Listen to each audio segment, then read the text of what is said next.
Bonjour. La Bible dit dans le psaume 119 au verset 103 que tes paroles sont douces à mon palais plus que le miel à ma bouche. Le Seigneur a dit à son serviteur Josué que ce livre ne s'éloigne point de ta bouche.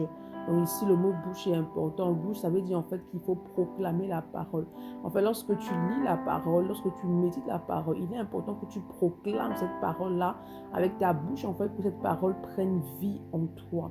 Lorsque tu médites la parole et que tu as la révélation de cette parole pour établir cette parole en toi, tu dois la proclamer. Donc, il est important que tu éprouves, que tu prennes du plaisir à proclamer et à déclarer la parole de Dieu sur ta vie. Il dit que tes paroles sont douces, c'est-à-dire qu'il aime la parole de Dieu. Il aime en fait les effets que la parole de Dieu apporte à sa vie. Et pour pouvoir proclamer la parole de Dieu suivant en fait la révélation de la parole, tu dois t'appuyer sur l'Esprit de Dieu. Parce que l'Esprit de Dieu est celui qui te rend capable de proclamer la parole avec autorité. Donc lorsque tu proclames la parole, lorsque tu libères la parole, alors l'Esprit, la puissance de l'Esprit accompagne cette parole-là en fait, afin qu'elle puisse avoir de l'effet en fait dans le domaine de ta vie pour lequel tu es en train de proclamer. C'est pourquoi demande au Saint-Esprit ce matin d'établir en toi un amour fort pour la parole de Dieu. Demande d'accorder la grâce de demeurer dans la conscience qu'il est important pour toi de proclamer la parole de Dieu afin de l'établir dans ta vie.